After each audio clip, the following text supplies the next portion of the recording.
In 1887, Giuseppe Nardello boarded a boat from Italy to America. Like many immigrants, he tucked a packet of seeds into his jacket pocket. He wanted to bring his favorite pepper with him from his old home in Italy to his new home in the New World in Connecticut. Over time, Jimmy, Giuseppe's son, kept the family tradition alive and eventually gave this pepper his own name, the Jimmy Nardello. The Jimmy Nardello is delicious. It's sweet, it's good dried, fried, and frankly, even in a salad. This is Michael. Michael's a gardener, he's a beekeeper, and he's one of the volunteers at the Slow Food Community Garden on the west side of Chicago. Together with Slow Food Chicago, the local community grows fruits and vegetables. And they grow a number of foods that are on the Arc of Taste list from the Slow Food group, foods that we eat to save, like the Jimmy Nardello. And this is the community at the Slow Food Preserve Garden in Chicago. The garden exists to protect green spaces. It exists to share in the joys of growing good food. And it exists to bring a community around a cause to protect foods that otherwise would have been forgotten. Often, this garden donates foods to local food banks. And every once in a while, they will set down their rakes and their shovels to literally enjoy the fruits of their labor. I can tell you at these events, very little food is wasted, and certainly not the Jimmy Nardello.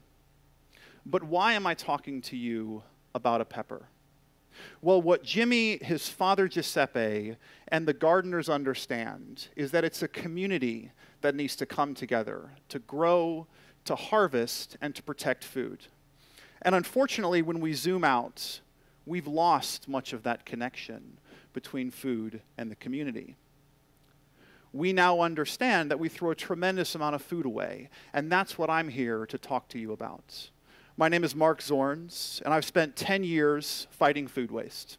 First, by interrogating the issue while working at McKinsey Company, and over the past 5 years, building a business called Winnow that looks to work with chefs to help them understand and prevent food waste. What I'm here to talk to you about is first help you understand the scale of this issue. I want to help you understand where and why food waste happens, and I want to talk to you about the companies and the governments that are starting to do things about this. I want to share with you the growing community, the movement that's growing, that's actually starting to address this issue. As a civilization, we are perched on top of a food supply chain that supports us. We've managed to harness this to help us grow to nearly 8 billion people around the world. We have amazing systems that take food from the far reaches of the earth and put it right in front of us in a delicious and beautiful form.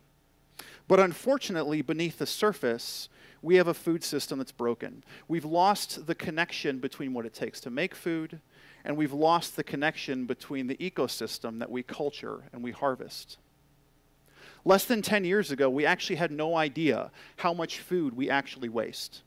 What we now understand is that this is one of the biggest priorities we have to fix in our food system. It's one of the biggest challenges we have to address to help solve the issues we have with our environment. We now understand that we throw away nearly 1/3 of all food that we grow away.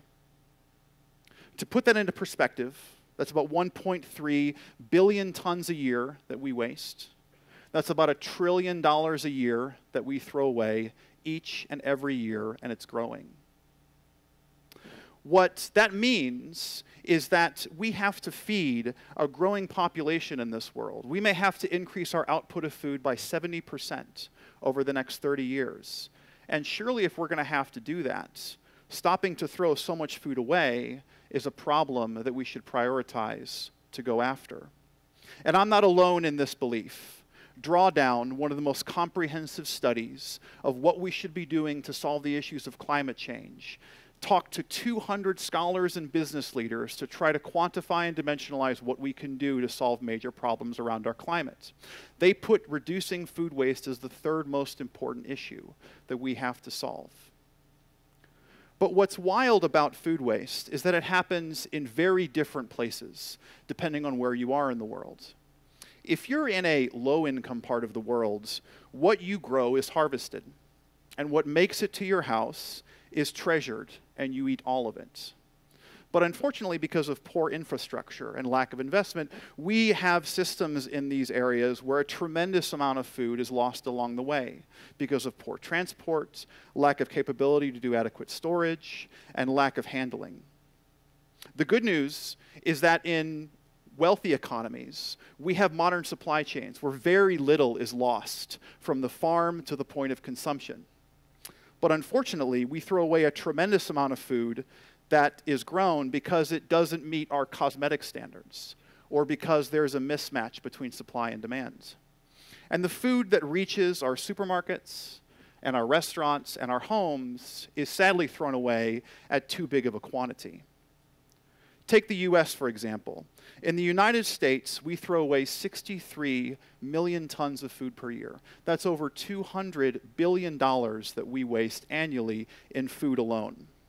16% of this food waste happens at farms, food that we grew that we did not harvest. A vast majority of the remaining waste is split evenly between consumer-facing businesses, again, that's supermarkets, restaurants, and other businesses that are serving food, and then, of course, in our homes. But the good news is this is a solvable problem. We actually know how to fix it. We just need to come together to do so. And when we think about how we should solve this issue of food waste, we should first think about how we prevent this waste from happening in the first place. And then if we have food that we couldn't avoid and we are going to have to throw away, I think the first thing we should ask to do is, could this actually feed people? Could this go to those people in need? And if that's not possible, could it at least feed animals? And if it's not fit for consumption, then we should think about how we recycle that and keep those nutrients. The last thing we should do is obviously throw that food away into the ground or incinerate it. And it's through this strategy that a number of businesses are beginning to make change at a significant scale. Take, for example, IKEA. IKEA was one of the first businesses to actually set a target to reduce food waste. They set an ambition to cut their food waste in half by 2020. They did so, as they describe, because they think that food is precious. They first start by working to reduce food waste in their kitchens. They talk about what they're doing now in their product catalogs, and they're even looking at how they can have innovations in their kitchen department so that they can take their learnings and translate it into tools people can use in their homes. Then there's Accor Hotels. Accor Hotels is one of the largest hotel chains in the world. They operate over 3,700 hotels globally. They use brands such as Raffles, Fairmont, Pullman, Sofitel, Novotel, and Ibis. And they set a target to cut their food waste by 30% by 2020. What they also did was they chose to set a target to put 1,000 urban vegetable gardens in their hotels to bring the food that they're serving closer to the food that they're actually buying and making, bringing a community around this food. And then there's another example, Kosta Cruises. Kosta is the Italian division of Carnival Cruise Lines. Kosta, too, set a target to half their food waste by 2020, but they did it in a very holistic way, starting by how they buy food, how they make food, and how they engage with food in their society. What they're first doing is they're monitoring and thinking about how they prevent food waste in their own kitchens.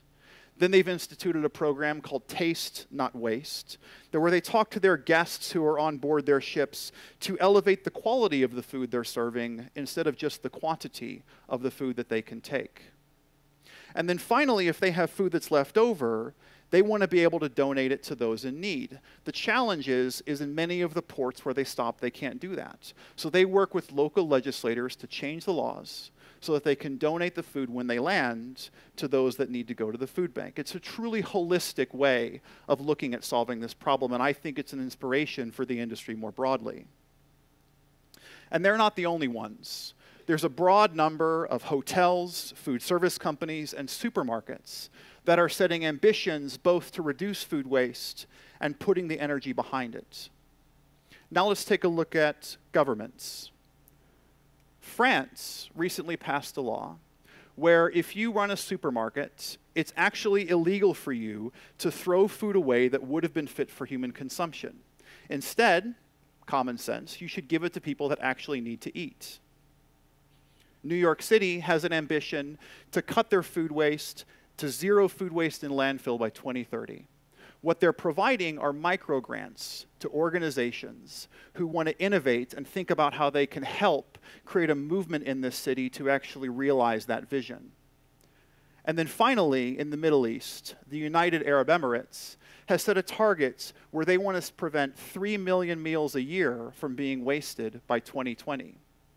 And why wouldn't these businesses and these governments be doing this? It's a win-win. It makes economic sense, it makes environmental sense, and frankly, I believe it makes moral sense. And that's why I founded Winnow. At Winnow, we believe that food is too valuable to waste. We build digital tools that help chefs understand and prevent food waste in their operations. Since being founded 5 years ago, we've been embraced by over 1,000 chefs around the world. We operate in over 30 different countries. And to date, we're now preventing 20 million meals a year from being wasted. To put that into perspective, that's about 1 meal that's no longer wasted every second for the clients that use Winnow. But there's a much bigger problem, and we believe that we're just getting started. We were founded in London. We have an office in Singapore, Shanghai, Dubai, and now right here, our North American headquarters in Iowa City. We're just one of hundreds of entrepreneurs who realize that fighting this food waste challenge is a tremendous opportunity. We're a community that is coalescing to put energy behind this food waste issue because we believe that it can be solved. An issue of this scale is not going to be solved by a single actor alone. It's going to require a community of similar scale and energy to actually address it. And if you are in the business of food, or you have influence over the policy around food, and you are called to action, I invite you to do so now. Now is the time to act. If you're a chef, we believe you have a special role to play. You set the culinary standards for how we think about food as our society. What you do in your kitchens translate to how we think about food in our homes. And if you think about cutting food waste in your kitchen and you talk about it to your guests, you will create a movement that makes us rethink about how we cook food at our homes when we're by ourselves. Solving an issue like food waste is going to require a movement. And great movements are started as a seed. As a community comes around that seed, it begins to build momentum. And as large movements begin to garner the attention of a broader community, many times we begin to ask ourselves, why would we have done anything differently? Solving the food waste issue or protecting delicious plants and fruits like the Jimmy Nardello pepper is surely something that we have to do. It's something that we have to come together as a community to solve. Making our food system both more healthy and more sustainable is a daunting problem. But we got ourselves into this mess, and I truly believe that together we can fix it. And there's no better place to do that than right here and right now. Thank you.